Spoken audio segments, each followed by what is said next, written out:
Are you able to do that, Somesh? Because Yes. Okay, perfect, perfect. Wonderful. Again, Jai Shri Krishna, everyone. And thank you for joining the Maheshwari Mahasabha North America Business and Entrepreneurship track. That's a mouthful. Zoom session. This is exciting. It's our goal to bring these kinds of sessions to you on a regular basis. Today we have a very, very exciting program that we bring to you. It's a very, very informative of entrepreneurs, business leaders. I believe collectively they are representing almost $500 million worth of business. That is just turnover. In today's market, the way the valuations are going, I would say this is worth almost $10 billion in market valuation point of view. So we are going to listen to leaders of organizations that have built businesses of that nature. So without further delay, I would invite our president of Maheshwari Mahasabha. Who doesn't know him? A person who just turned 60 years and he looks, I mean, 16 to nahi bolunga main, but clearly he looks around 40 maybe at the most. And Vikas Bhutada, our president, and under his leadership, I mean, this organization has done tremendous progress, Maheshwari Mahasabha. The number of initiatives that he has taken up, and he's a leader that truly a collaborator and encourages people, people who have ideas, he gives them wings. The BET is one of those ideas that wouldn't have been where it is if it wasn't for Vikas pushing it and encouraging us to get that entrepreneurship going within our community. So without further delay, a little bit of Maheshwari update, Maheshwari Mahasabha update. Vikas, I turn it over to you. Thank you, Raj. Thanks for the kind words. Jai Shri Krishna, everyone. As Raj said, within MMNA, we have several initiatives that are in place. MMNA possibly needs no introduction to most of you, but I noticed that there are some people who are joining for the first time. So I also want to welcome them for this webinar and hope they can get more engaged in MMNA on an ongoing basis. Also, for the benefit of newcomers, I would like to take a minute to just introduce MMNA to you. MMNA was founded in 1983 to preserve our rich Rajasthani Maheshwari culture and heritage. And as the community continued to grow in America, this platform has really helped us to cater to multiple needs of communities as we all evolve, the younger generation comes along, and we need to make ourselves relevant to the new generation. So we are focused on 7 major initiatives within MMNA. We have an initiative called Sakhi for Women Empowerment, Raise for Rajasthani Abroad Youth Samaj, Matrimonial for Matchmaking, Education, which is supporting the needy students in North America. RAS is our initiative for Rajasthani Abroad Senior Samaj, Philanthropy, and BET, which is BET is the one which is conducting this webinar today. Now, MMNA also, I must highlight this, that MMNA has been very actively engaged in our community's response and support to the COVID-19 pandemic. And several of our community members are engaged in the field of healthcare and also are serving on the front line to serve others. Several volunteers are going out of the way to support their local communities at the chapter levels. And we salute and appreciate their contributions to this big humanitarian cause. Now, in addition, MMNA members have supported several fundraising initiatives, and I'm happy to report that to date we have raised over $20,000, and in different chapters, MMNA also matched the funds raised by chapters, and we have either contributed in terms of meals for healthcare workers, providing masks, or going to nursing homes and supporting their needs. So thank you all for doing all that you've done in support of this initiative. Now, today's event is brought to you by our BET team, and Raj leads that team as a chair. Now, the BET was really established a few years ago to encourage and foster the spirit of entrepreneurship amongst our community members. We are an entrepreneurial community, and we want to make sure that that tradition continues even in North America. The other part was also establish a network of business experts to assist and guide entrepreneurs, as well as establish businesses right from starting to effectively running and growing it into a successful enterprise. Other objective BET had was enable business-to-business networking on a global basis. And we are continuing that effort. There is still a lot of work to be done, but I think we made a lot of progress. Even today's webinar that we are organizing, now we already have a request from Akhil Bharatiya Maheshwari Mahasabha to repeat this for them because their people have been engaged from India as well into these initiatives. Now, timing for this event could not have been any better. Coronavirus has really thrown several wrenches in our smoothly functioning lives. It has disturbed the lives of so many, including several businesses and small businesses in particular. So during these uncertainties, our today's panelists are really looking ahead for the opportunities in this crisis. And I'm really excited and looking forward to hearing from them. I'm sure you all are too. Now, I also want to take this opportunity to thank and express my sincere gratitude on behalf of all of us within MMNA to our panelists of today, Ramesh ji Bhutada from Houston, Texas, Rakesh ji Kabra from New Jersey, Binod ji and Anita ji Toshniwal from New Jersey, and Prince Bhojwani from LA. So thank you all for taking your time and sharing your knowledge and wisdom with us. It's a very interesting panel today. And very importantly, several of them, actually all of them, have been involved with MMNA in one capacity or the other. I mean, Ramesh ji Bhai Sahab has always guided MMNA and actively supported MMNA from its very early days. MMNA would not be where it is today without his support and contributions all along. And his philanthropic efforts are very widespread beyond even MMNA. Prince was a chair for RAISE until last year, and Prince has also led the RAISE organization to a new level. He brought in the new bar for RAISE. He participated in multiple initiatives and led very successful RAISE conventions. Binod ji and Anita ji, Toshniwal and Rakesh ji Kabra have been also very engaged in MMNA for a long time, and they have been very supportive of MMNA over all these years. Thank you all. I also want to take this opportunity to thank Somesh Baldava for his support in getting this webinar in place.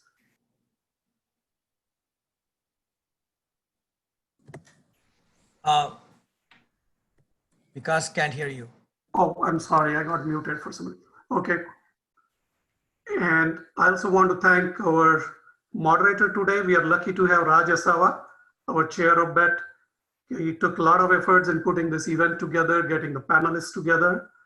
And I would fail in my duties if I don't introduce Raj properly. Most of you are aware of his philanthropic efforts, but Raj and Aradhana, they launched Hunger Mitao initiative in 2017. And amazingly, to date, through the support of several Indian American communities and their personal contributions and efforts, to date, they have enabled over 30 million meals through different food banks in the US. I mean, that's not a small number in 3 years if you look at 30 million meals. And they have been even more active during this COVID effort. And they really helped by taking the initiative further during these times. Raj and Aradhana also have personally committed $1 million to this Hunger Mitao initiative. Rajasthan Foundation recently recognized their efforts. And also they have been in the media all over in the US as well as internationally for this great work. Raj, we are very happy that you are a proud member of our community, and MMNA appreciates your philanthropic initiative and applauds you for helping with this noble cause along with Aradhana. Thank you for all that you do, Raj. And we're lucky to have you as a moderator today.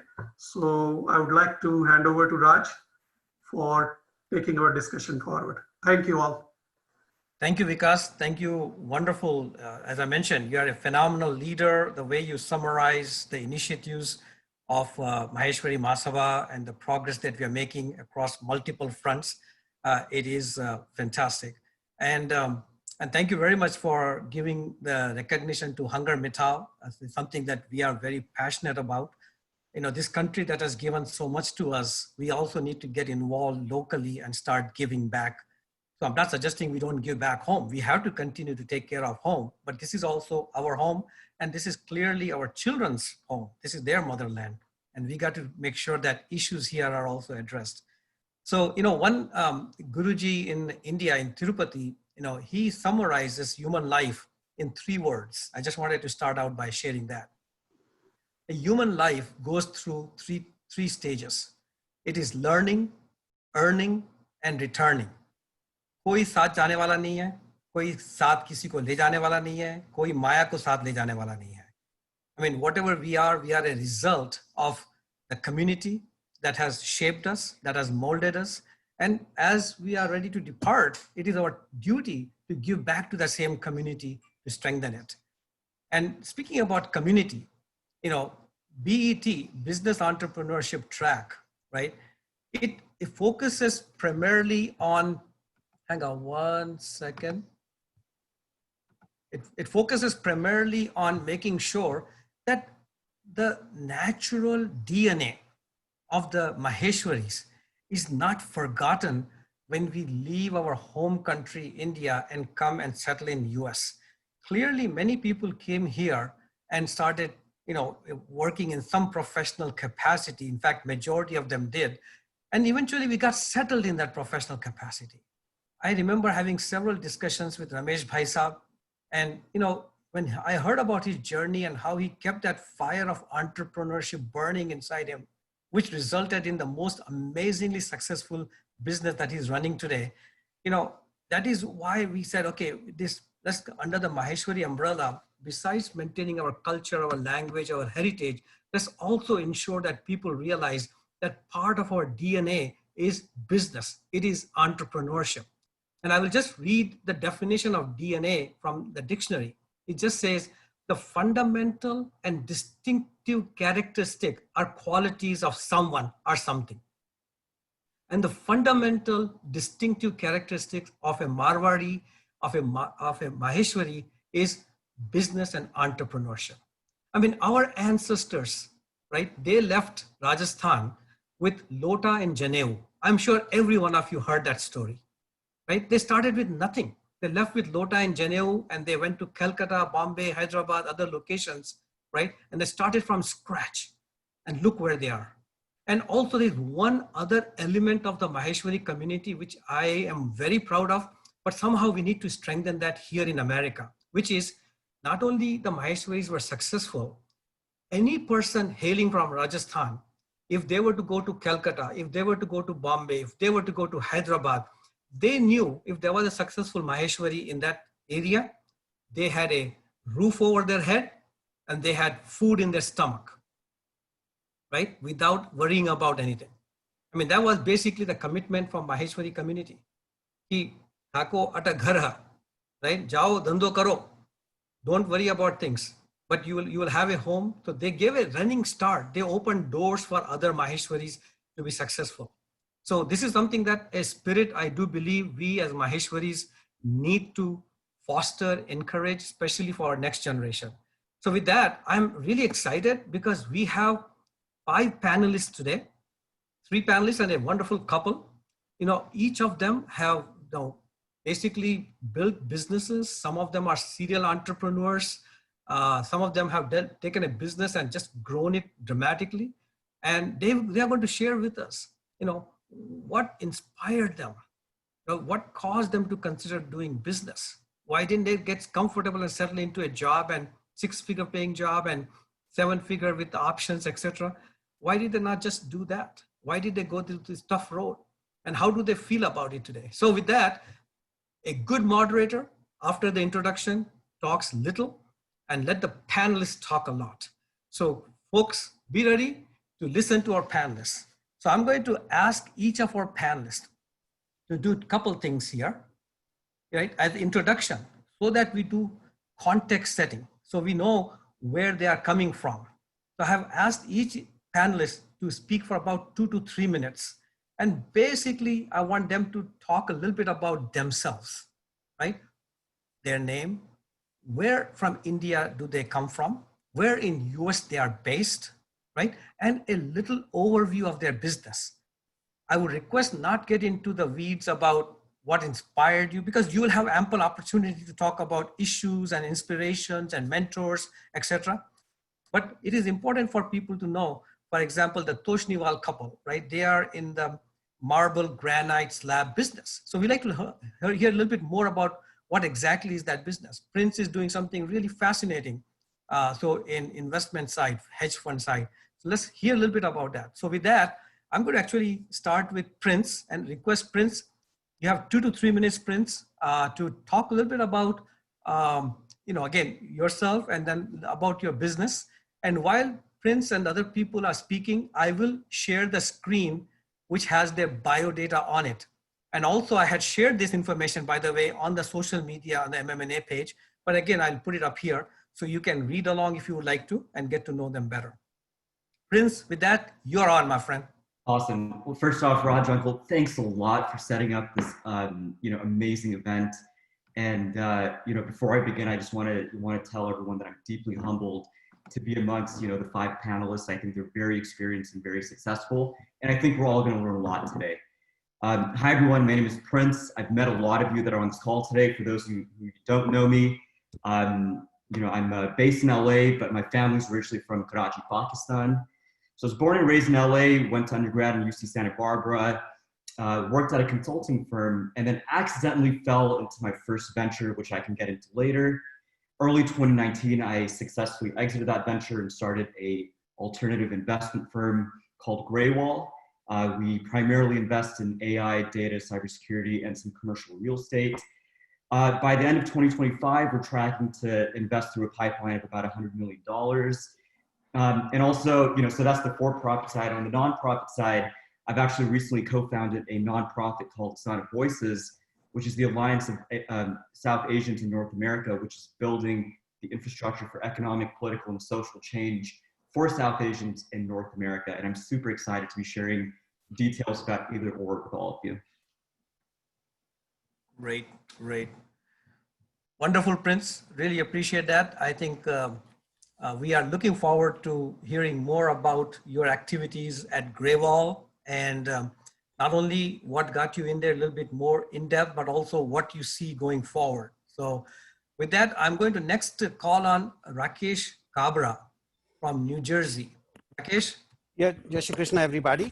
Asava ji ne bataya ke learning, earning, and returning, those are the 3 mantras. Somehow, when I was growing up in Rajasthan, I thought this was learning, earning, and retaining. And so I think thoda sa bhi seekhna padega. But just to lighten up the mood. So my name is Rakesh Kabra, based in New Jersey. I came to US in '93. My background is I did undergraduate and master's in BITS Pilani.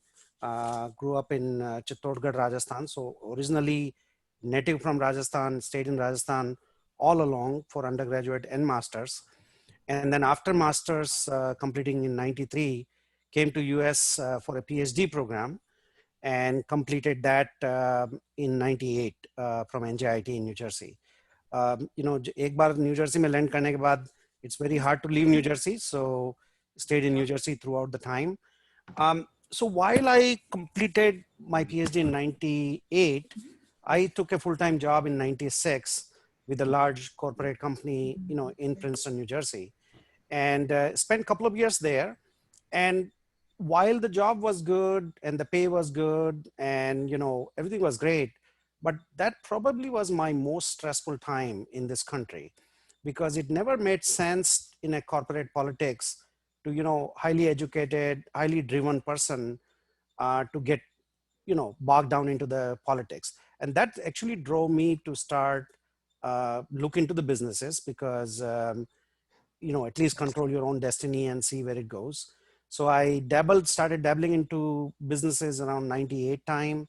I started with some low barrier to entry type of businesses, e-commerce, website development, staffing, you name it, and had a lot of failures early on, but learned a lot too. So in that process, I was able to build a small company and sell it. And that kind of gave me at an early flavor that, this country is very special. The rules and what I saw back in Rajasthan could be fundamentally different here. So that kind of allowed me to then look into a more scalable business. So in about 2005, 2006, we bought a completely dysfunctional company in New Jersey. That company was making software products for law firms and called EasySoft, still around. So I bought this at a pretty low value from a owner who wasn't really running it, brought a lot of stuff to it. And then 2006 to 2012, I was able to sell that company to a strategic buyer. And again, that continuing in that same journey, because that's really what my fascination was, to build and sell something. So in 2012, we started another company in the similar line of business, but a little bit different. And we sold that in 2018. So that company was CosmoLex. And I ran that company till March this year. And then I kind of took an early retirement type of situation right now. So that's kind of has been my journey. And I mean, we would love to share as best as we can. I mean, of course, this is a cramped session, but it is a very fascinating initiative, because I think bottom line is that running a small business is extremely, extremely hard. You got to be crazy to get into a small business, but it is also very fascinating. So, Yep. you know, and I think there are a lot of things if I knew early on, it would have saved me a lot of time and a lot of stress. And I think that's really what these kind of events are all about. Yes, yes, Rakesh, thank you so very much. That is fantastic. And I'm already picking up a few gems here, that you got to be crazy to be in business and you got to be bored to be in business. But I think it's exciting that you are willing to get into an uncomfortable zone to actually experience entrepreneurship. So we are excitedly looking forward to, getting to the next level of granularity right after all our speakers introduce themselves. So next I will call Bhai Sahab Ramesh ji. I mean, really a leader in our community who needs no introduction, but nevertheless, Ramesh Bhai Sahab, we can actually conduct a complete 90-minute session just learning from you, because you have such diverse interests. I mean, when you sit and listen to him, business is the last thing he will talk about. But, an hour later, you realize in his conversation about Vipassana, in his conversation about way of living, in his conversation about yoga, he's also given us lessons how to be a good businessman, a conscious capitalist. I mean, that is just fantastic. So without further ado and taking your time, Bhai Sahab, Ramesh ji, you're on. Jai Shri Krishna. Thank you, Rajji. I don't know whether I deserve all those compliments or not, but nevertheless, I think I come from a very small town in Vidarbha, Maharashtra, called as Nandura, which is closer to Akola or Amravati. That is about the closest I can say for someone to locate. Came from a low middle class family with a Marathi school of medium. The reason I'm mentioning all this is none of these things are ever hindrances in life, I graduated from BITS Pilani, just like Rakesh ji did in 1968, and did my master's at IIT Chicago of all the things in electrical engineering. And today we are in the business of manufacturing and distribution of pipe fittings and joint restraints in the US and Canadian markets. So we have about 450 employees in US and about close to 1,000 employees worldwide. We have operations in China, India, as well as in the United States, manufacturing operations. And we also have 13 regional distribution centers in US. As I said earlier, before we joined, that Rakesh ji and Prince, they have an very interesting background, and I'm going to learn something from them. That, in my situation is I have been involved in 3 companies. First 2 I failed, and the third one, by God's grace, succeeded. So that is where I am. Wonderful. Thank you very much, Bhai Saab. And you are humble as ever. Your organization has, last time I visited you just recently, and you also mentioned to me that you had just bought a huge business in Oklahoma last year. So, I mean, you are on a continuous growth path, and the kind of thing that you're doing for your employees, your team members, etc. is fascinating. So we're looking forward to deep dive on that. Now I would invite our dynamic couple from New Jersey, Binod and Anita Toshniwal. I mean, they are in they are in the business of getting stoned.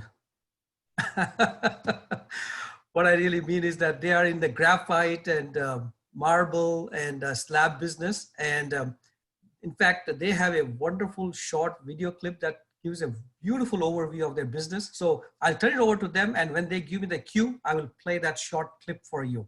Make it a multimedia event. How about that? Binod and Anita, you're on. You have to unmute. Hi, my name is Vinod Toshniwal. We are from Rajasthan, Jaswantgarh, and I studied in Raipur, MP, all my schooling, and then did my engineering from Mangalore University and did my MS in University of Texas at Arlington.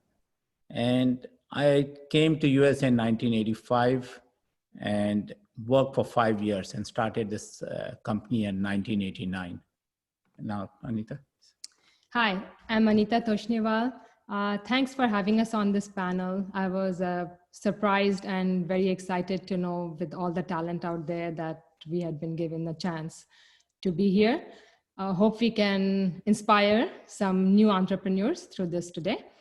I was born and brought up in Kolkata, originally from Rajasthan, Sikar. Did my schooling and my college I graduated from St. Xavier's College in Kolkata. Now that it is Kolkata, not Calcutta.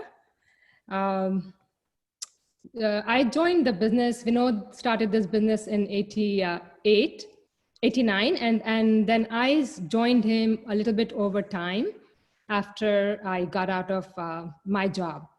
And as far as our business is concerned, we have a video that we use for advertising purposes, and that kind of summarizes what we do. So I will request Raji to play that now. Great, great. Let me get this thing going. Is the sound coming through? No.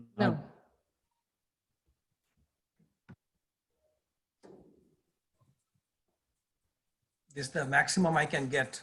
Okay. Where you need to share with the audio on. When you share the screen, share with the audio. There's an option. Hold on 1 second. Where is the share? When you share, do unshare, and then when you share at the bottom, there is a checkbox. Okay, share. It should say share with your audio. Okay. Advanced sharing option में क्या? नहीं नीचे उसी share window में आना चाहिए. Share computer So sound. share Okay, your- share computer sound. Okay, Yeah, got it. computer sound. Wonderful, wonderful. Thank you so much.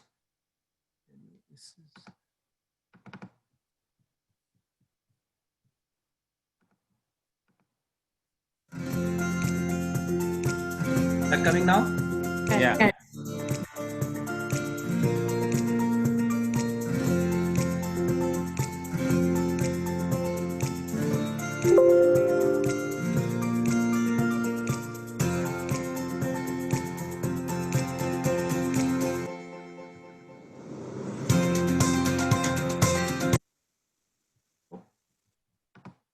Are you able to see it? It got cut, but that's It got cut. Yeah. Interesting. Okay, let me try it again. What happened here? Just bear with us, guys. Just some technology issues.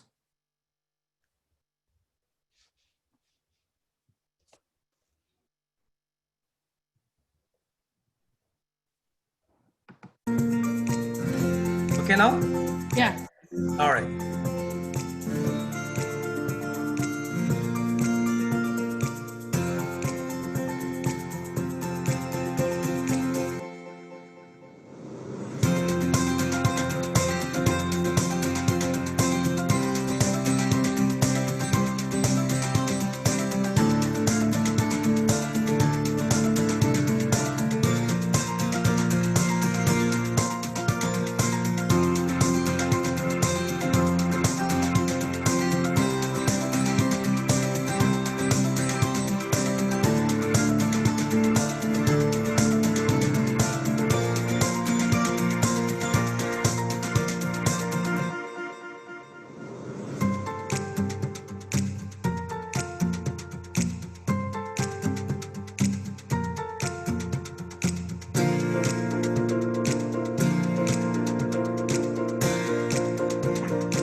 Thank you.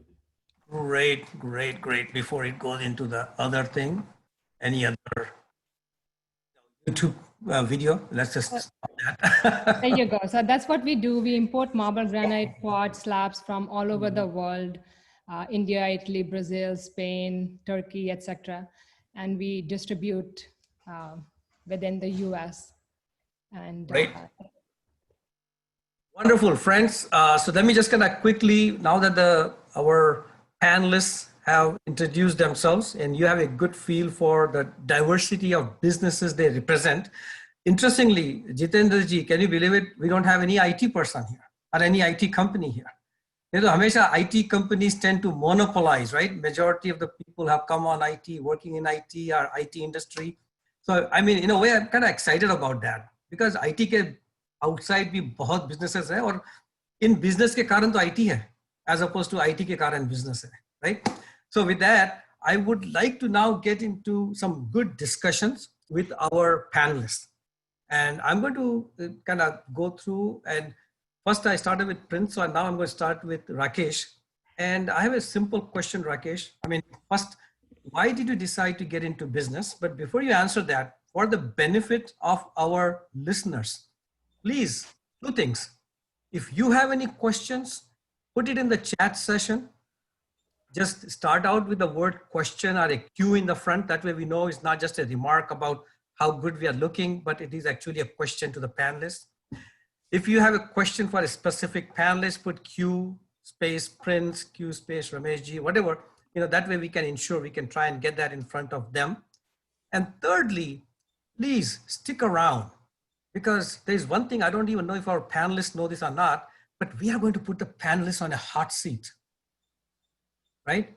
You want to, I mean, besides the fact that other questions, etc., we're going to ask them some very interesting questions, two interesting questions actually, which you just have to listen to them. So don't leave in the middle because that is really the guts and core of it. So with that in mind, I'm going to ask Rakesh. Rakesh, what was your inspiration about getting into business? Yeah. Why did you decide to get into business? Yeah, and I think it's a great question, and I think its answer is a little bit more wider than why did I start the business. And I'll just take a little bit extra time to just explain because this is a critical point. I think in my opinion, running a small business is extremely complicated and you really need to be almost insane to get into a small business. Most of the people are better off doing a job and making an earning and whatnot. The reason is we all know most small businesses fail in first 2-3 years and whatnot. So then why do we get into the business knowing all that? And so that's why this why is really, really important. The why, if your why is like, I just want to earn some extra money or get the time freedom, or I'll make all the decisions. These are all the reasons which more than likely will fail you, right? So your why, everybody's why needs to be very crystal clear and it needs to connect to their inner self. Otherwise the going gets tough and your why is not strong enough and you are the first one to quit. And that's kind of my experience, a lot from my own failure as well as the people I've seen around. So I just want to take a little bit extra time and then get into what was my why. I completed my PhD. I'm a hard worker. I'm not a smart person, but I do know that nobody else can work harder than me. That I knew very well right early on. It never made sense for me to work into a large corporate culture and consume the way I work in a large bureaucracy and just to see run around from one side to another side. That really caused me a lot of stress and started to look for something. So that was one of the reasons why I wanted to do my own things, because I did not want to become my life to be a corporate waste and just get into the politics. And after 30 years realize that, you kind of went up to the ladder, but what did you contribute? What did you achieve? Maybe a great title, maybe a great salary, but nothing to show for. So that was one of the driver why when I did not have any money in my pocket, I was willing to go out, leave my job and try something only to fail and find the same job again go out, fail again, come back. So I joined the same company like 3 times. I mean, quit, came back, quit, came back. And last time when I quit, I said, I'm not coming back. I'll go back to India, but I'm never coming back to this job again. That was one. The second thing which always fascinated me about this country is retire early, gain that financial freedom. Back in India, nobody ever retired. They all worked till the end. And that never made sense to me again. And I looked at business as a vehicle to probably provide me that opportunity. So those were two kind of my why I dabbled into the business early on. Wonderful, wonderful. This is great. I think very well put. I think sometimes, as you also said earlier, Rakesh, that mindset of learn, earn, and retain, right? I mean, that has to also change, because if you do get yourself financial freedom, you still have time on your hand. You still need a purpose in life, and you realize at that time there's so much more that can be done and that we should be doing. So I love the way you captured that. So as our participants have known by now, the first question is why, right? Simple word, why. I mean, what is that fire in your belly? Why did you choose to be in business? So I'm going to ask that to Ramesh Bhai Sahab, and I think Ramesh Bhai Sahab, what is your why for getting into business? Actually, my why is much simpler than Rakesh's why. It had two elements. One was no one in my family ever worked. So I had this itch to be in the business. I'm talking about going back like 50 years, or 40 years to be exact. And the second thing was when I was coming here, as I said, I was from a low middle class family, didn't have enough finances to finance my education. So I went for some loan scholarship. So I had applied to a Marwari Sammelan in Kalba Devi. And somehow or other, I got an appointment with the chairman of that Marwari Sammelan, who was the managing director of Century Rayon in Bombay. So मैं जब उनसे मिलने गया तो उन्होंने मुझे मारवाड़ी में पूछा, तू क्या करने जा रहा है?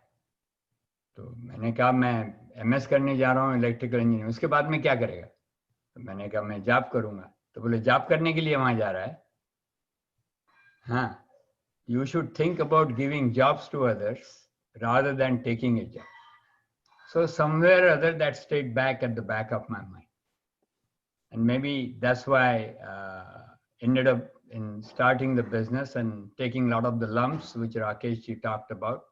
First couple of businesses failed, but then kept on going after it. And finally the third one clicked.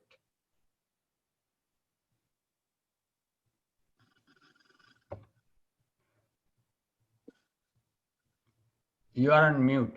Yes, yes. Thank you, Rakesh Bhai Sahab. I know that we are pressed for time because I heard that same story with you with a little bit more passion and a little bit more detail, and about how that conversation kind of etched in your mind and your heart, and that kind of continue to keep you on that entrepreneurial path. So I think, thank you very much. I love the line that think about creating jobs for others. That's what us Maheshwaris and Marwadis are for. Is to try to figure out, we in a way, if you think of it, we are the economy, right? So Binod and Anita, I mean, I know that Binod, you took the jump in there first, and but it couldn't have been without the support of Anita. So love to hear how a couple, decided to get into the business side, and why did you choose to do business? My story is very similar to Mr. Ramesh Bhutada, and my family in India is all in business. When I came here, I was working for a company where I got my green card. After that, I was looking to either go back to India, do our business, or start something here. So here, Mr. Tapadia from California, he helped me to get this started. And that's where I got the success. I started with 3 businesses, and finally I got into the stone business. Yeah, and at that time when Binod started this business, I was in retail management, and definitely burning out there with the weekends, working every weekend. And it was a lot of hours with young kids. And Binod was, as the business started to pick up for him, he was looking for help. And we were like, doesn't make sense for me to work here while he needs people. Why hire outsiders? So as his business picked up, I slowly decreased my commitment in my job at that time, the retail management job, and started to gradually join him. And finally, I left the job completely and totally committed to the business. So we have been doing this together now. That's fantastic, fantastic. The video of your business clearly shows how you as a couple working together, what a fantastic enterprise that you have created and how many jobs you have created. That's fantastic. Thank you. We look forward to the why, by the way, just FYI, was the easy part. So friends, yeah, we're going to be grilling these people. So don't think I'm going to go easy on them. So let's get the why from our friend Prince. Prince, why at this age? I mean, right now you could be on business trips, working for a large enterprise and be on an expense account as opposed to worrying about expenses. So, why? Yeah, starting a business is absolutely something I wouldn't recommend to most sane people. I think you have to be definitely 99.9% insane to do something like this. I've never had a normal internship. The only internship I had was for a week, and it was to paint houses. That was my internship in college. Ever since then, I kind of just built businesses or did other wacky things. My main venture, though, prior to Graywall, which is kind of what started the whole thing, was kind of an accident. I was working full time at a consulting firm, had a great job, had an expense account, traveled the country and all of that. But the genesis of Bubcart, which was a e-commerce platform, was actually built for my mom. She had this crafts and clothing store, and she needed a way to sell these things online, and she didn't know really exactly how to use the existing platform. So I just went out and just coded all of that for her. And while I was working full time as a consultant, I would be getting emails left and right from merchants all around the country. So I was really working 2 full-time jobs for about the course of a year. And at one point, I just decided to quit. And it was actually a fairly easy thing to do, because, I think my parents have always instilled,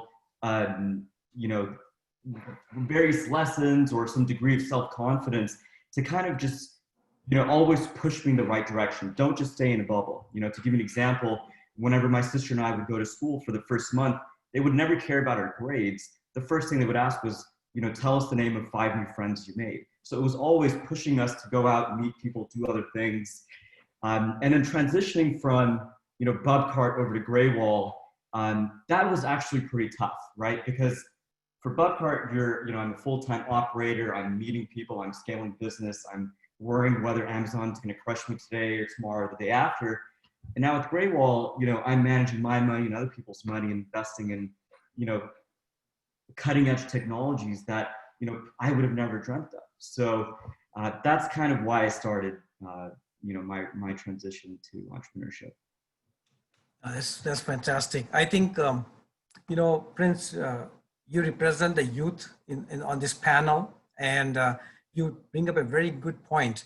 Back in the days when we were growing up, we were told कि माहेश्वरियों की तो घूंटी में business डाल दिया जाता है. I mean, right from the birth, the very first, घूंटी is like milk or, baby food that we get. From that time onward, it is business and entrepreneurship is built into it. So what you're telling me is that your upbringing, how Baldevji, and the conversation is how can you create things? How can you help others has been an integral part about why you chose the entrepreneurship track. Is that fair? Absolutely. All right. Excellent. Excellent. Lots of questions are coming on the chat session. So please continue to do that. So what I'm going to do in interest of that, I'm going to combine, I had 4 more questions, but I'll combine them into 2 more questions. So again, for the panelists, very quickly, how did you get into business? Really, I think, it's always it's like a miracle, right? So if you can be clear on, you chose to go into business, the whys you have mentioned, but how exactly did you get into business, and who helped you, who mentored you, right? From financial side to inspiration side, etc. I would like to combine those two questions: how and who helped you get into business. So Rameshji, you're on.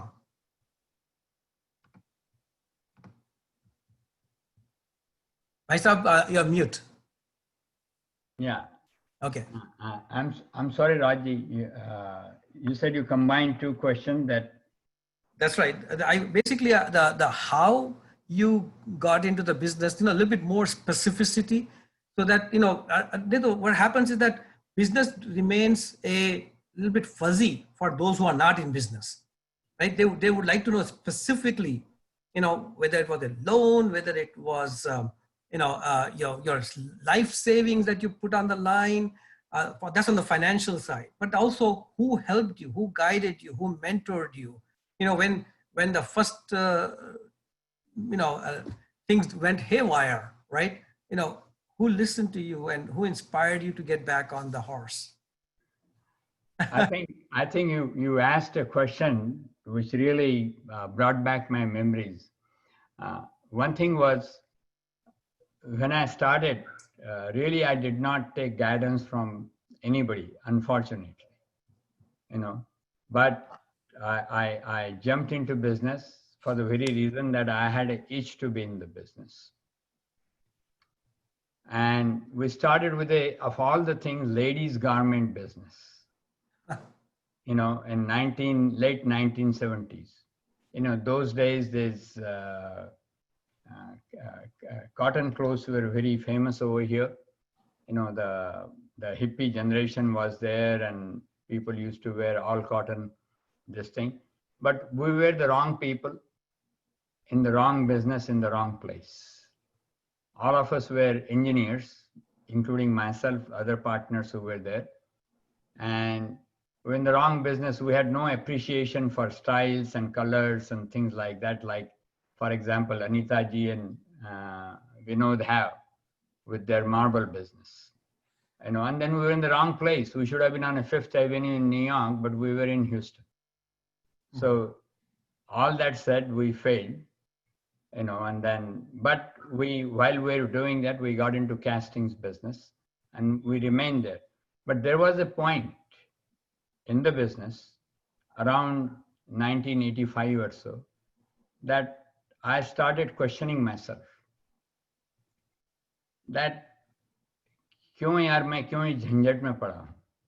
My requirements are very simple. I really don't have a big desire to be a rich man, and my family also had very limited requirements, including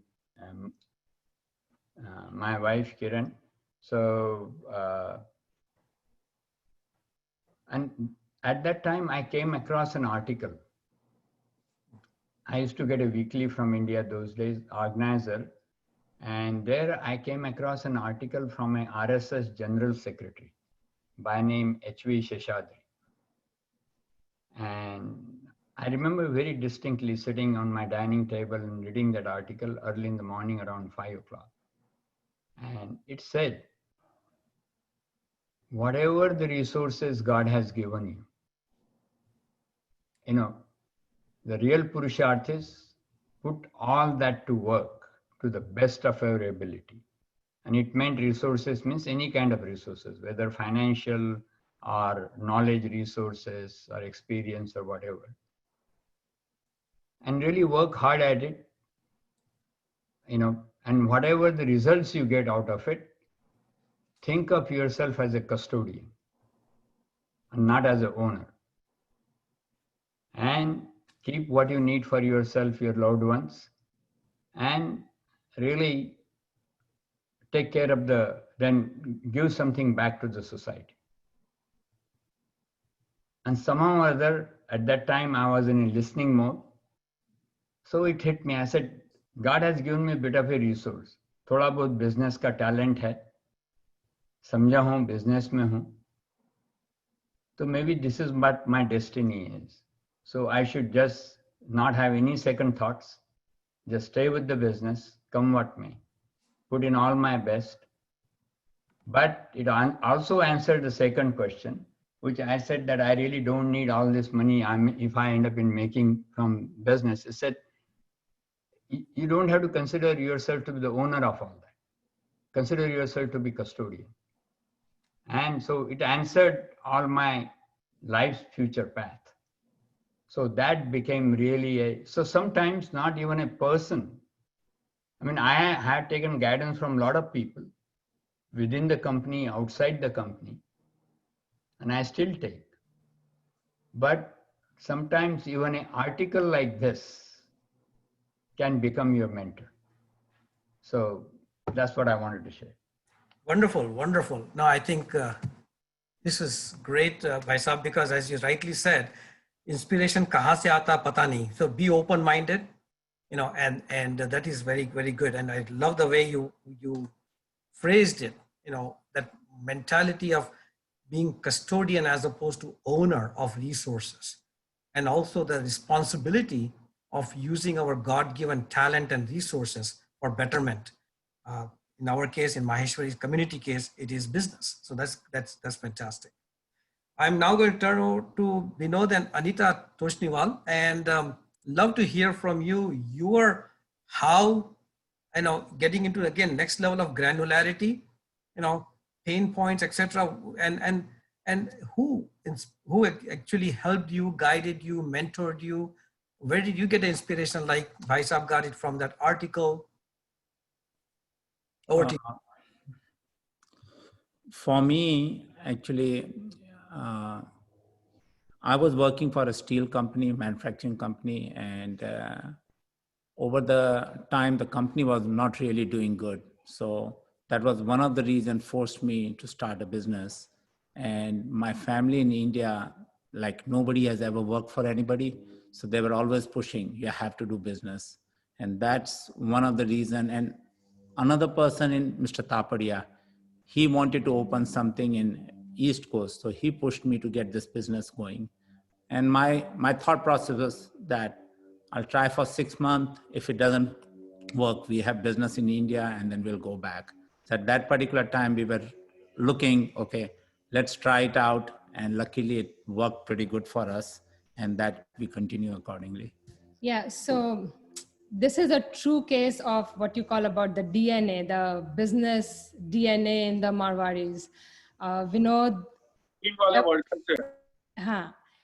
so he always wanted to start something of his own because that was in his blood. And when the opportunity came, you know, we started off really small. It was a one-man show where Binod did everything, including sales, purchases, bookkeeping. And we started off from a very small rental place. And like he said, the main thing for us was he did not have any background, even though his entire family was in business. There was no background in this product line, what he started. So he started with the idea that, okay, if it falls through, we do have a family back in India, and we can always go back and, you know, be with them and do our business there. So that was our comfort backup plan. I remember those beeper used to be very handy at those times. Yeah, that's true. That is true. And I do need a follow-up question in your case. You know, husband and wife, were you both on the same page when Binod, with his hunger for being in business, you know, Anita, at time, did you feel ye kahan ja rahe hain apan, you know, achhi खासी zindagi chal rahi hai? I'm just wondering, you know, what are some challenges and how were you a support to each other? So he wanted to do this, and like he said, the job was not doing very good anyways, and our requirements were so minimal. We came from India. We were just happy with what we had. Were not looking in terms, you know, financially to be big or have a lot. So I was happy that he's willing to do this, and if it doesn't work through, we knew that we would make it through one way or the other, whether it would be another job or go back to India. So had to just, you know, go along with it. That's great. That's wonderful. No, that is great. Partners coming together and knowing that they can depend on each other, support each other. That's great. So Prince, thank you very much, Binod and Anita. We'll get back to you again. I have a few more questions for you, and then some questions are coming up. Prince, what is your how, and get into some specifics, how you got into this Graywall thing, and a little bit more detail, and besides the family, I mean, clearly that is already given. Your parents raised you, and the whole is part of a DNA that was part of your dinner conversation. Who else played a role in helping you in the business? Sure. These are, okay, I'm muted. Those are great questions, and it's so good to see how everyone else has started their businesses. Really, most of the genesis of Graywall actually started prior with my first venture, which was an e-commerce platform. And really, I had no experience in running a company. I had no experience in running an e-commerce platform. I had no idea what people were selling. And there's so many laws and regulations that I had to learn, while running this thing. But the biggest thing I think that really helped me along the way was doing things that don't scale. And what I mean by that is, if there's an Amazon, they're going to be able to do things that me as this, one-man show would not be able to do.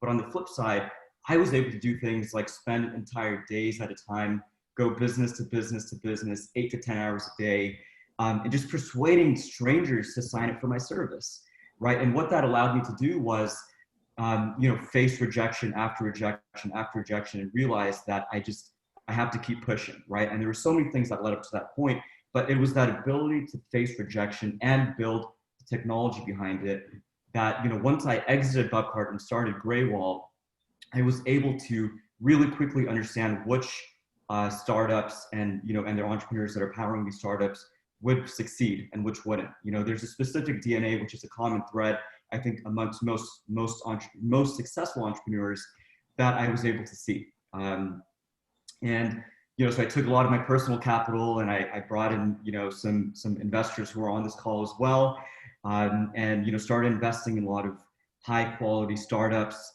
great commercial real estate projects. And I found out a lot, about a lot of these, honestly, just by opening doors that weren't really open to begin with. Whether that's emailing, a lot of people over and over and over again to schedule meetings, calling people to see, if they would be willing to talk to me. And this all came from, again, facing rejection in the past. For me was, I'm not going to get anything if I don't pursue this anyway, so I might as well just take a shot. And I think that's, it's been phenomenal. And now in terms of Graywall, the way it started, honestly, after exiting Bubcart, I had no idea what to do with my life for 3 weeks. I think for most business people here, our businesses are our lives. And so for 3 weeks, I was lost. I had no idea what the heck to do. And I was sitting with, who is, one of my biggest mentors. His name is Rohit Gupta. He runs a, $500 million family office. And we were just talking about our spiritual journey, right? And he was asking me what I was going to do next. And I told him, I said, I'm really interested in AI and data and all these other things, because I've personally dealt with these things. And he said, why don't you kind of watch what I do and invest in some of the things, and let me introduce you to a few of my friends, and so on and so forth. And that ball kept rolling. And really, that was the genesis of Graywall. If you ask me the first 6 months of Graywall, I didn't think I would have succeeded, to be honest. Looking back now, it didn't look promising. Things were really uphill. I don't have a degree in finance. I barely have friends in finance. I don't even live in the Bay Area, which is where most of these things happen. So really, the deck was stacked against me. But I think having the right combination of a great mentor and the fact that I wasn't really scared of that rejection or, loss or whatever, I think really pushed me forward.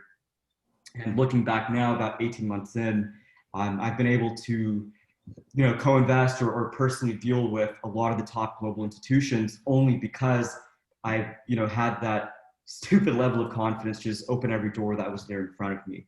And I think that's probably the biggest thing I would give, as in terms of advice to anyone is, if you see a door, a quote unquote door, open it.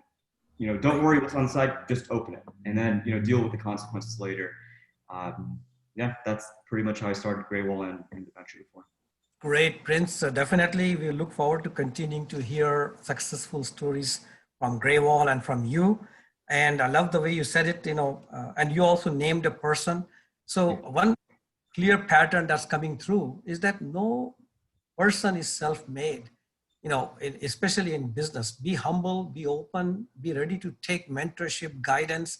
May that come from an article, may that come from a family member, may that come from a friend. Be open-minded. If you're not open-minded, frankly speaking, friends, don't get into business. That to me is selfish.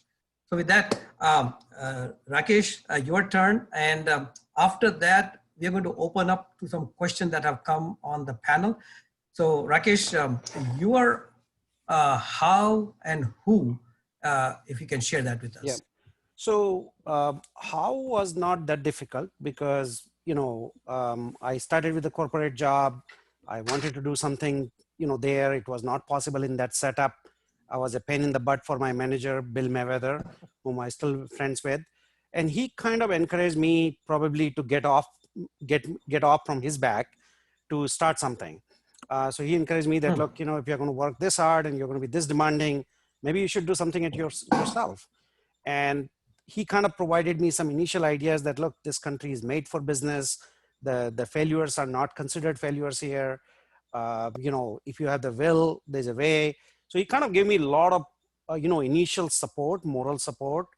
And I kind of, with zero capital, the easiest thing was to start into some sort of business. At that time, 98, e-commerce, website development, staffing, H1 visas. Those were the kind of very easy to get into those businesses. So I dabbled into multiple of those. Most failed, some were successful. And for a few years, I kind of kept trying few things here and there. Couple of times I failed. I actually went back to Bill and took a job again for a few months, only to find myself go back into the business. But the real maturity, and I think this is another distinct point, is that the rules of I believe that if you want to run and grow a scalable business and do something, the rules in US, the game in US is fundamentally very different than what we are known back in the Marwari communities. I've never seen any of my cousins and I got like 86 cousins back in India. I've never seen anybody buying or selling or scaling or, they are essentially doing what they were doing 20, 30 years ago. Yeah, and that's not the culture here. So back in 2005, I joined a group called TAB, the Alternative Board. It's all over the country. There are many groups like that which exist. This just happens to be the one which I joined. And I believe that my business maturity kind of started from there. And it kind of reflected into the type of companies and the type of businesses I ran since then, and how I was able to build up and exit and build up and exit and whatnot. So this is kind of who helped me. I mean, of course, number of people along the way, but Bill, early manager, and the TAB group are the two which are definitely, without those two entities, I wouldn't be able to do what I did or what I was able to achieve in my limited capacity. That is fantastic. I really appreciate that. I think knowing that you just got to be a pain in the butt to your company that you're working for, having them encourage you, taking the cue from them, the fact that you have maintained relationship with them, that also says something very important. Those who at that time, at that moment in life will look like, my gosh, they're not taking my idea. They're not, basically your leader was telling you that, hey, you have some brilliant ideas, but the corporate world will not let it come up, right? I mean, to me, they are the real friends who are able to tell you honestly that get out and do something better and bigger. And you did that, Rakesh. So hats off to you. Fantastic. There are several questions on the panel. I will go through that very quickly and I want some quick answers if I may, because we are running short of time and I still want to put you all on a hot seat. So very simple question, Ramesh Bhai Sahab, very quickly, there was a simple question about somebody who's curious to know who was the MD of Century Rayon when you went there and you spoke at that time. I encourage, by the way, all the panelists unmute yourself. So that way we can jump in and start having an interactive discussion. Go ahead. To be honest with you, I'm still trying to recollect his name. He was from Agrawal community. Okay. But I'm Goenka, I believe, or something like that. That's what I'm trying to recollect. Okay. While I have you, I have another question for you about one quick question. How many, where is that? It just disappeared for me. Okay, let me just, how many hours a day do you work on average 10 years back and now? That's specific to you, Bhai Sahab.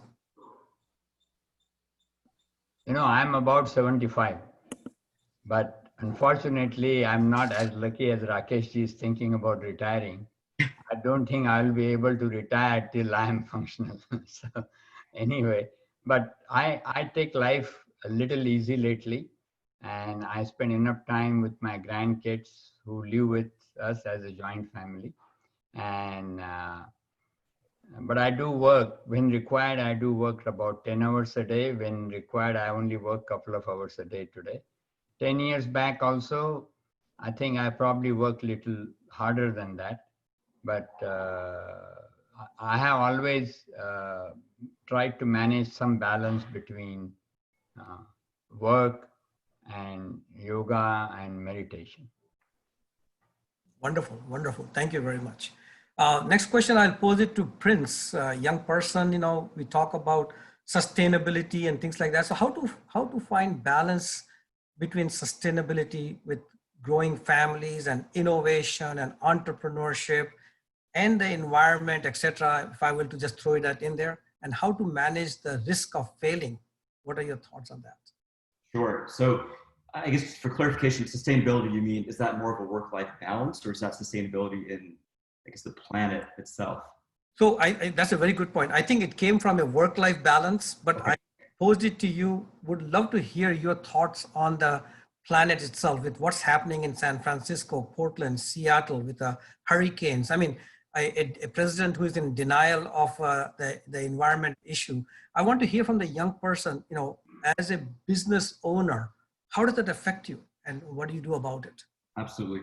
So I think the traditional way to look at businesses from the entrepreneur's point of view, or you know, the CEO or whatever, is that there are two stakeholders, right? Your investors and your customers. But I think that's the wrong way to look at it. I think there's a third stakeholder that, you know, all of us should keep in mind, and that is the communities that we have either invested in or have operations in, or so on and so forth. And I think that's a really good way to look at it. And I think MMNA has done a really good job, you know, by with the philanthropy, right? With I think Bhutada was talking about how we're donating to our own local communities. But I think as business owners, what we need to do is look at where we were, you know, N number of years ago, and look out N number of years and say, if I invest a single dollar, what is the consequence of investing this dollar now, 5 years from now, and 20 years from now? To give you an example, a company I am currently looking to invest in is the premier engineering talent hub in Africa. And you would never put those, you know, put Africa and engineering talent together. But really, if you think about it, if you're bullish on Africa and if you want to help people in Africa, I think the best thing to do is not really just donate there, but figure out how you can build the infrastructure in these sorts of places, right? And so investing in a company like this, where you can not only source engineers, but train them and get them high quality jobs, is what's going to pull out, you know, millions and millions and millions of people out of poverty and into the lifestyles that we have. So I think really it's just, instead of focusing on, you know, the quarter or the 2 quarter or the annual report, really look out at the big picture, and really everything becomes super easy to I guess digest by then. And I forgot your second question. Okay. The second question was more about again, one was on the work-life balance. Another one was the environment and the conscious capitalism. Okay. And then the work-life balance, to be honest, you know, 2 years ago, I was working, I'd work 20-hour days, 16-hour days. You know, I was working myself to death, right? And then about 2 years ago, I switched that to where I start my day by feeding my mind, body, and soul. And what I mean by that is, I wake up, I don't check my email, I don't do anything on the computer, I read, I meditate, I work out, and I eat. The thing is that if we don't treat ourselves as, you know, if we look at ourselves as bodies and we treat ourselves the way we treat our houses, by cleaning it every day and our cars and whatnot, we really need to do the same thing for ourselves. We really need to take care of ourselves. And you really, once you do that, you realize you don't have to work as long as you have been or you think you should. And by doing that, you're going to be able to free up some time. Now I have a mandatory 1 day off per week. I might work a crazy amount, but Saturday is the day where I don't check emails or I don't do anything. I have that time for myself, my family, my friends. It's tough. As an entrepreneur, you're not going to have the best work-life balance. Right. Yep. You need to do small things like that that can give you that time eventually. I think, compromise is the name of the game here. No, that's fantastic. That's fantastic. I appreciate it. I think Ramesh Bhaisab also probably because he is big into yoga and vipassana and being making sure that if you're not taking care of yourself, how are you going to worry about taking care of others, right? Now, there are several other questions, but they do fall in the bucket of the 2 questions that I'm going to be posing to the panelists. Put them on the hot seat. I'll start with Rakesh Kabra. Rakesh, be honest and transparent and share with us so that we all learn from it. What is the worst business decision you ever made? If you had to get on a time machine and go back and change things, I mean, what is it, 1, 2 that you look back and say, holy cow, I can't believe I did that? Over to you, Rakesh. Yeah, so I think that's an easy answer for me, and that is to get a family member involved in my business. Now, I'm not saying it applies to everybody, but I've also seen countless situations where it's very easy to kind of start into a family situation. And because, differences are inevitable, but there'll be no way to seek a divorce at that time. That's just the way to present it. So I think the lesson I learned from those failures, and the cost of those failures is extremely high. It's not monetarily. Those are lifelong consequences you pay. So one of the rules I had since then was never hire anyone you cannot fire. And that's just probably my worst decision into the business life. Very, very, very well put. And I love the transparency. Thank you so much. So many of us can benefit from that as we are looking into the business side.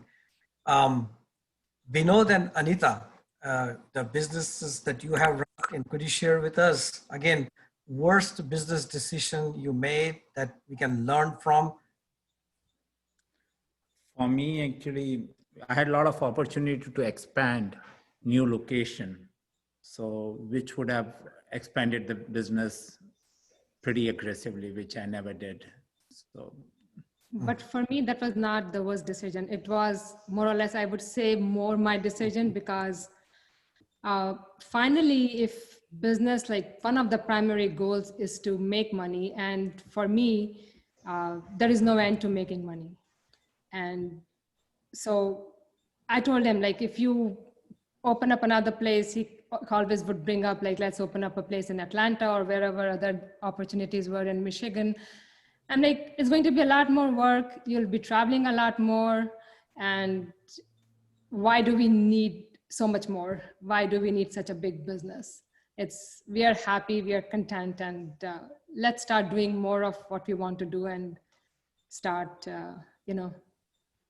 enjoying, giving back, getting more into what volunteering work or whatever it is that we need time for everything. Everything needs time.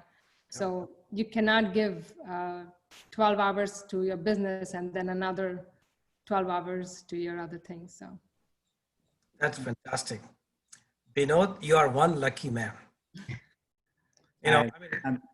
I mean, really, end of the day, work-life balance, can only happen through something of that nature. I mean, you're right. Expansion at the sacrifice or compromise of what, right? It has to be balanced. Both of them are important ports in your life. So I think, but I'm glad that I love the fact that BET has a panel where they're speaking from their heart, friends. So for the benefit of 108 people, and by the way, FYI, people are still joining. That's a very Indian time, standard time. But people are still joining in, but we are letting them in. But we are at 108 people and great messages there. Rameshji, I would love to hear from you. You, as you said, you have had unsuccessful business in the beginning and But I don't want to hear about the unsuccessful business, but I think our panelists would like to really hear a human story about the worst decision that you made, that you look back and say, if I could just change that. I think the worst business decision we made was basically a Tina factor, that there is no alternative. You know, we had a management team for a project, and they did not really, they could not do that job very well. But we still put them in charge of the similar project next time. Now, when I go back and think about it, it looks like really a common sense mistake. But then when I went back and went through our analysis, that I felt that there was no other alternative other than doing that. But there's always an alternative in a business. There is always an alternative in life. So never get stuck to any thought. You know, basically the bigger point is never get stuck to any thought. So yeah. So here is my granddaughter wanting me to have a cup of tea. So anyway, so that was the worst decision I made. Basically, don't get stuck to anything. Yeah. Be flexible. You know, business environment is always dynamic. Yes. So caring. So, yeah, that's fantastic. Now this is so, I think you really brought up some good point. Like Rakesh mentioned about the fact that never hire people you can't fire. And Ramesh, as you rightly said, we make that mistake, right? Just because we are uncomfortable telling them or hurting somebody's feeling, you know, we are going to give them the same work again, knowing that they failed at it in the first place. You know, I think that's such a brilliant point that you bring forward, that agar business karna hai bhai logo, ladies and gentlemen, you really have to make sure that don't give people the piece of work that they already failed in, unless they have learned from it. That's a different story. So I really appreciate that. That's great insight. Prince, from your perspective, love to hear, you know, your, I mean, you have a more of a still on the runway kind of a business, you know, in a way from an experience point of view. But what in this early entrepreneurial stage have you learned? Worst decision that you made that you say, oh my God, I can't believe I did that? I unfortunately have that conversation with myself more often than not. I've made too many bad decisions. I think one thing that we probably all have in common on the panel is being able to just look at it and move forward, not just dwell on it too much. I think most of my worst decisions have been linked to two things. One is I'm trying to do something that's out of my area of expertise, so doing something that I just don't understand. And number two would be coming off of a hot streak and trying to continue it, or coming off of a streak of making poor decisions and continuing to make those poor decisions. And you know, I have a lot of entrepreneurs and other investors who come to me and ask, you know, for advice. And the number one thing I tell them is, you can always win a baseball game without hitting a home run, which means you don't have to always bet the farm on everything. You can go slowly, slowly, slowly. Remember that this is a long game. You know, you're not trying to get rich tomorrow or the day after. You're trying to build a business that can go on for years and years and years. And to do that, you have to change the way you're thinking. The worst decision I probably ever made was probably not selling my venture earlier when it was worth more. That's by far probably the worst and most expensive thing, a decision I've ever made. Yeah, no, I think that's a very good point. I think each one of us probably has gone through that, and you are, you know, just learning on that perspective. You'll see many more of those. What is the optimum time to exit? One never knows. But you're right. I think the very first point that you made, Prince, is very important, because in the process of being in business, don't get your blood pressure up, folks, because you will never buy it at the low and sell it at the top. You will never do that. You cannot do that. So don't keep hitting yourself. Look beyond it, learn from it, look beyond it, and move forward. I think that's probably the right way to do it. Okay, so let's now talk about, time for you to tell us what is the best decision that you have made. Let's start, Prince. I'll start backward now. Let's start with you. What you look back and say, wow, I mean, being in the right place, right time, some through luck, some through strategically planning and getting there. What was the best decision that you made? Oh man, this is an interesting story. So there's a company that's located literally down the street from where I live in downtown LA. That's called Aikido Labs. And they started a few years ago. And what they do is they built the largest hospital and municipal data network across the US, which was seen as, kind of, the value of it wasn't really seen until this year, right? When the CDC and NIH needed instant data and instant access to all information across the US and needed to know, how many masks were in one place or how many, who had COVID or who, tested negative for COVID. Aikido Labs was actually the go-to partner for the White House, for the CDC, you name it. So I invested in them at the seed level, worked with them, became close friends with, board members and the founding team, always, go over there for just to hang out. And this year it really took off. I mean, this year, I'm not a war profiteer or anything, but obviously COVID really changed the game. Contracts that would take 3 to 6 months are now taking 1 to 2 days with entire states. We're beating out companies like Palantir, Microsoft, Amazon, and they're going to do phenomenal going forward. So that by far has been the luckiest thing. I think I'm just, I think I've been always in the right place at the right time. This is probably the epitome of it. That's great. Yeah. Prince, that's fantastic. I'd love to hear this kind of a success story from Maheshwari community. That's fantastic. Very happy to hear that you had the foresight to actually look at a business like this and take a risk of investing at the seed money level. That's outstanding. Great. Rakesh, how about you? What is when you look back and as you rightly said, I mean, I can see from what you have shared already, the best decision is leaving your job, etc.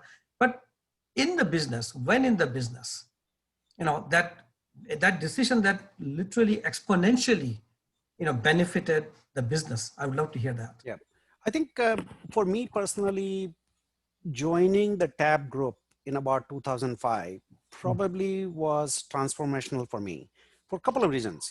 One is that by the time I joined TAB group in 2005, I had few years of mostly failures and mostly that initial Marwari drive that, okay, I know business, I can do it. But randomly trying all over the place from restaurants to e-commerce to staffing to this, going nowhere. So when I joined the TAB group in 2005, I distinctly remember coming across a book as a reference from that group. And that book was E-Myth, Entrepreneur's Myth. And that actually and I recommend everybody to read that book. Awesome. It's a gold standard in the business side. I still remember that when I finished reading that book, I had tears in my eyes because everything what I thought I was doing was completely wrong in that context. And since then, I did not look back. It allowed me to systematize the business. In fact, when I finished that book, the first thing I went back to the company which I was running at that time, EasySop, and we closed 3 or 4 product lines out of the 9 product lines we had at the time. And we really focused back and over the years started implementing a lot of things. And so I believe that joining the TAB group and in that group coming across this recommendation of some of this knowledge, which, at my own, otherwise I would have probably been doing the same thing. And 20, 30 years I would have gone by and probably nothing to show for. But I think that allowed me to focus, that allowed me to have a very clear goals. It allowed me to have a time-bound plan. It allowed me to have an exit strategy in mind. See, most businesses have no idea where they want to go. And God forbid, even if they reach there, they wouldn't even know that they already reached their destination. So in this case, that level of planning, that level of sophistication, that level of processes, when I did reach my destination, I knew that, okay, that's the destination. Now it's time to get off, right? Yes. So that's what I would like to share, that some of the younger entrepreneurs can benefit and would not make all those mistakes which most of us make early on.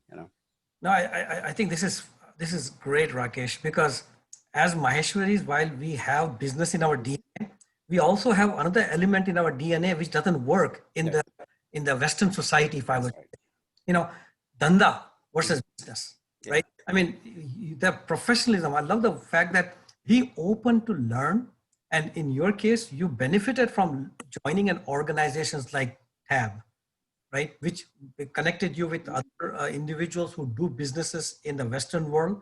So you learned the discipline, the strategies, the vision, mission, guiding principle, processes, practices, setting goals and not changing the goals, etc. I think those are very important discipline, friends, because the urge to be in business is easy, but to be in business is the hard part, and then grow the business is the even more difficult part. So I think that is just wonderful. I appreciate your insight in that. Ramesh Bhai Sahab, clearly when I look at your business, I mean, you are still expanding and still growing, and whether the economy is going up or down, and your business is on a great trajectory. So what is that best decision or series of decisions that you made to enable that? And please unmute your. Things are not always as hanky-dory as you are describing. But early on, by reason of osmosis, and I wouldn't say that really happened by planning, and this is going to come as a real surprise to probably all the participants over here. I learned how to run a business from a voluntary organization called as RSS in India. This organization believed in having a team management, always believed in providing a platform for overall personal growth for all the stakeholders who want to participate, consensus decision making, no matter how long it takes, and delegation with a total transparency. So somehow or other, since I was fortunate enough to be exposed to RSS leadership when I was not a Sangh Swayamsevak in India, by the way. I became a Sangh Swayamsevak after coming to United States. And since I started off early, I had the fortune to be a host to a lot of RSS adhikaris or pracharaks, full-time workers. I used to watch them. And really, I learned how RSS worked from a very close quarters. That how do you run a world's largest voluntary organization today? And still get people committed, still people are enthused, and every individual turns to become a better individual. So I said, why can that be a goal of a business also? In my opinion, business should be not just be business only, it should be something more than doing business. What I mean is the objective cannot be just making money. Making money has to be there. That is the lifeblood of business. But it has to have some other reasons. Can it be philanthropy? Can it be family stability? Can it be anchor to the community? Whatever you like or you feel, but make it something a bigger purpose in life. And that is what will sustain you, sustain the business, and you will develop a good team, because only a higher cause will draw the people towards you. If you are only interested in money, that will never get you the talent and the people you need. Today, really, Starpipe, I hardly have any operational role, but fortunate by God's grace, we have this team of managers and people and employees who make it happen. So things will happen, things can happen. And that is the joy of doing business. Wonderful, wonderful. No, I think that is so very well said. And some of the principles that you learn from the Rashtriya Swayamsevak Sangh, I think they are definitely one that can be applied in business disciplines, business practices you put in place. Binod and Anita, I would love to hear from you. I think between the two of you, actually in the last question, you already answered the worst and best. But nevertheless, I would love to hear, as when I looked at the video of your business, the expansion that you had and the growth that you have had. I mean, clearly when you look back, what was that pivot point? What was that point that, helped you go from a 2-person business to a conglomerate, a large enterprise that you have created? One of the important thing is we invested back in the business, like buying the warehouse, making the showroom. Mm-hmm. And our business is more inventory based business. We need to carry huge inventory because of the wholesaling. So other than keeping the customer happy, we've focused on keeping the vendors very happy and taking care of them. So that's helped us to get the business to this level. And the third thing is definitely Anita. I got her in the business, and it helped me because I have to travel quite a bit, and being outside, it's a big help, she being in here and taking care of the business. I forced him to say the last one, so don't worry. No, but you're not getting off the hook, Anita. You still have to say yours. When you look at the business, what was, in your opinion, the best business decision that you guys made? Yeah, so kind of in line with what he said, once we had our own place, we were willing to invest in it and grow it. Yep. Also, more so in the recent years, we have, I think, invested more in our staff, in our people, and that is really paying off. Nice. Like taking care of your people and delegation. So I have gotten so much work off my hand, and now during COVID, we realized like we have literally been able to set up everything at home, and the business is kind of on autopilot where our staff is taking care of everything. And that's amazing, like very heartwarming. We are able to play bridge every day for 2 hours. So that's what. Oh, nice. No Trump? I mean, what convention? American Standard. Yeah. American Standard. Okay, wonderful. Great. I think this is amazing insights, folks. And I want to thank all the panelists for giving their insight. Clearly, 1.5 hours, where it went, nobody knows. And there are still questions that keep coming. Let me just share with you the interest in this event was so good that we are still up to almost century. 100 people are still there, 97 now. But people are anxious to learn from you. There were some suggestions about, can we create some kind of forums through which Maheshwaris can, inspire and engage Maheshwari. So I will work with Vikas and figure out.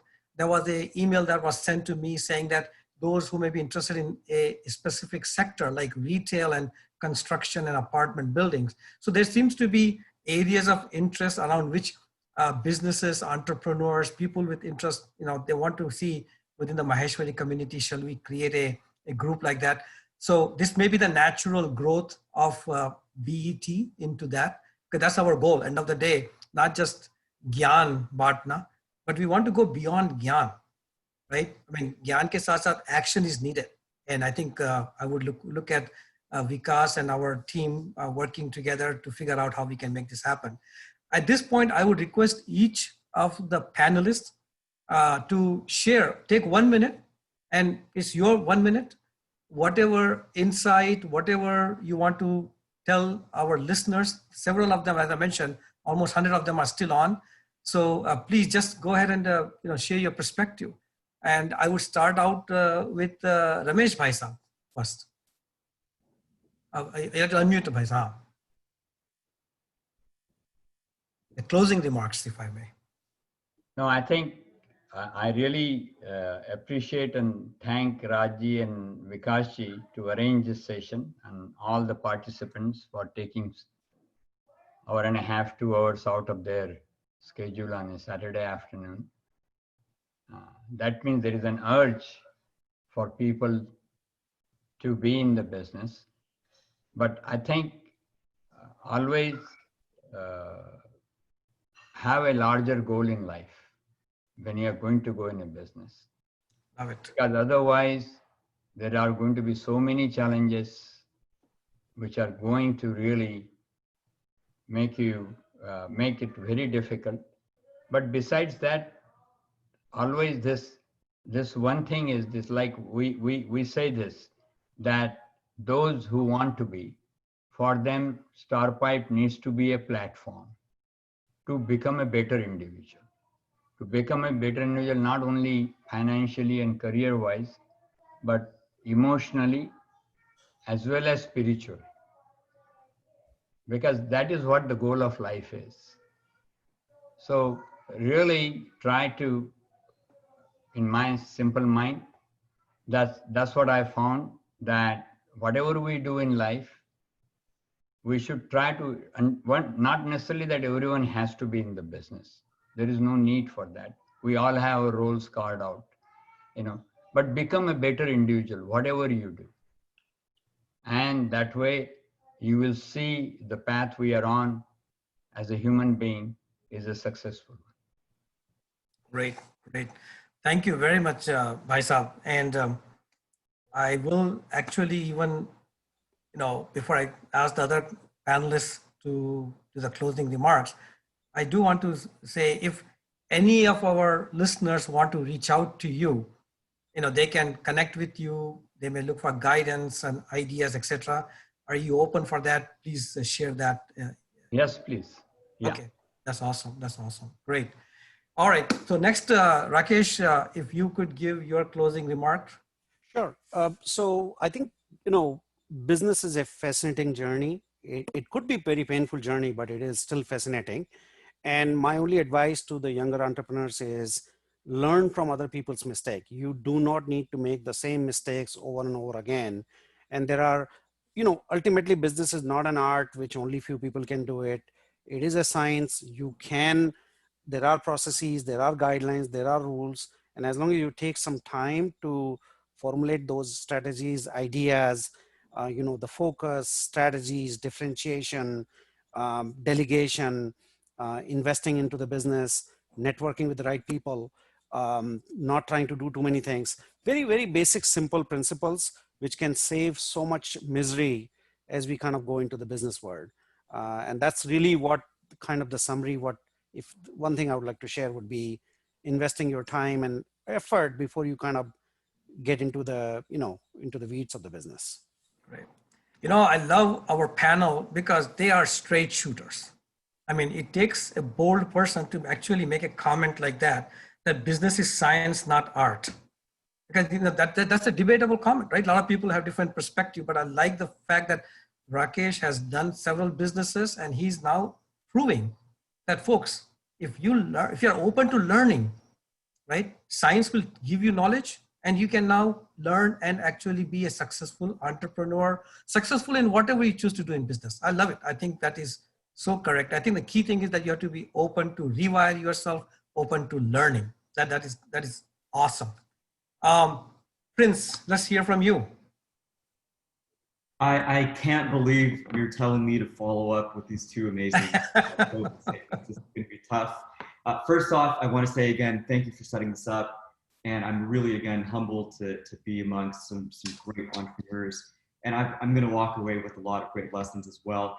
I have three real things that I want to leave off with. Number one, I think all of us should look at ourselves, each other, and our future as South Asians, as Indians, as Pakistanis, and realize that we have a bright future ahead of ourselves. We've gone through a lot as a community in the past, and a lot of that has built the foundation of what's next to come. So I would look, whether there's a chance to mentor someone or teach someone how to do something, if someone reaches out for help or for an investment or some sort of guidance, do it. I think that's going to go a long way. I've recently invested in the Juggernaut, which is a publication that focuses on uplifting South Asian voices, and it's growing really rapidly. And I urge all of you to look at opportunities like that yourselves. Number two, I know a lot of us do a lot of Zoom meetings now that, in the year of COVID. And because of these meetings, I guess I would want to leave you with one of my tips for meetings. It's before you enter a meeting, you need to know your agenda and what you want out of that meeting to come out as the winner. Number two, before you enter that meeting, understand what the other party's agenda is and what they need out of you. And once you understand that, that will be the basis of your chessboard that you're going to use to game your opponent. It becomes really easy after all of that. And number 3, hi, Mom and Dad. Thanks for having me. So number 3 is number 1, really. That's fantastic.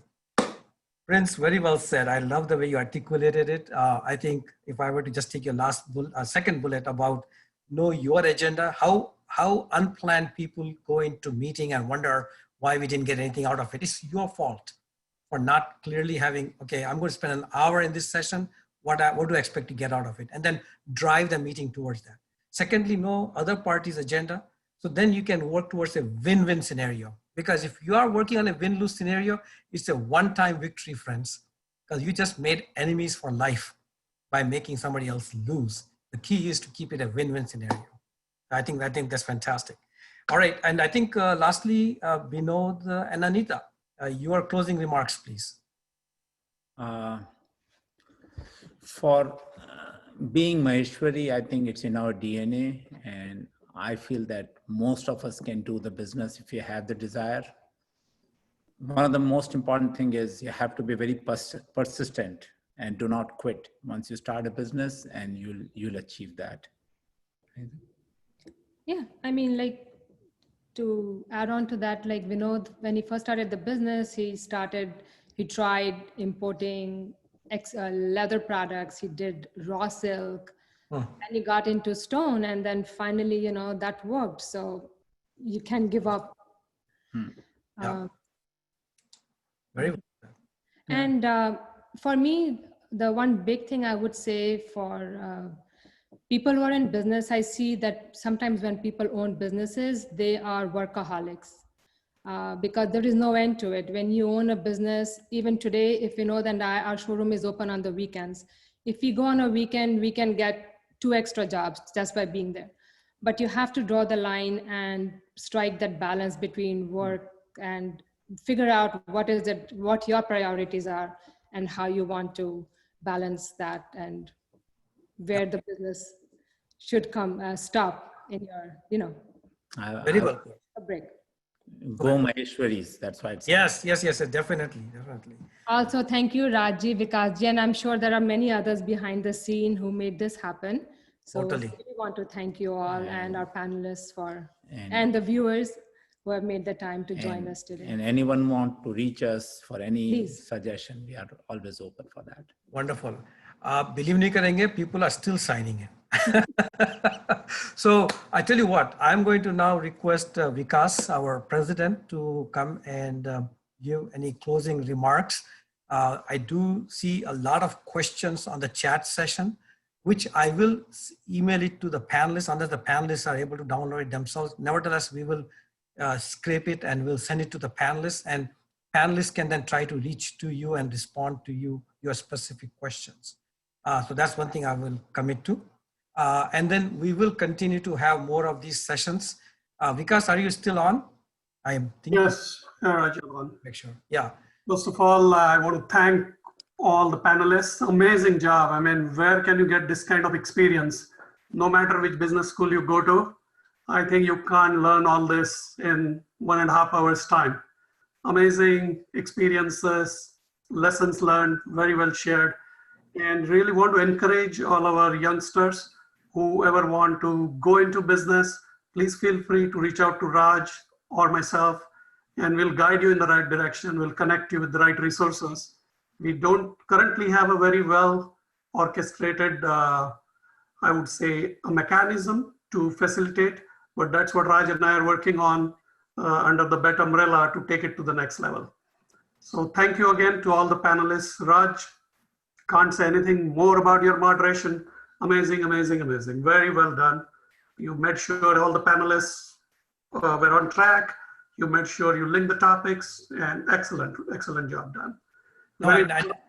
Because I want to just add to what you said in the beginning, that our panel has already been invited to come and speak to the Akhil Bharatiya Maheshwari Mahasabha. So our panel is not off the hook, because this time zone doesn't work for India. So we have requests from the Adhyaksh of Akhil Bharatiya Maheshwari Mahasabha. Somewhere in the future, we would love to have a panel session like this with them. So I will reach out to you separately on that. Both Vikas and I will work with you to work out a date that works so that we can benefit the Maheshwari community in India with your insights as well. The recording of this session is being done. Somesh has the recording. We will upload it to YouTube and share it with you. You can share that with your family members, friends, etc. as you see fit. Other than that, I didn't mean to interrupt you, Vikas, but as you rightly said, BET is yours, not Vikas and mine. We are simply trying to make sure that this fire of entrepreneurship continues to our next generation and next generation. And all the knowledge is with you all. So what shape we should give, please reach out to Vikas, me, and we would love to work with you to figure out what other things we can do under the BET umbrella or the Maheshwari community. And one more important point before we conclude. Stay tuned for another day of fun event. We are looking at October 3rd. Most probably we're planning a Kavi Sammelan. It may be for 1.5 to 2 hours on October 3rd evening. We'll send out a circular, so check out your emails. We're also looking at a matrimonial session coming over the next weekend. So stay tuned for that email as well. And many more events. If you have any suggestions for any topics that under any of our initiatives, we'll be very happy to organize that. So let us know. And if there are any volunteers who would like to come forward to join the BET team, we really look forward to that. Once again, thank you all. Jai Mahesh. Jai Shri Krishna. Thank you. Jai Mahesh, Jai Shri Krishna. Thank you. Thank you, everyone. Thank you.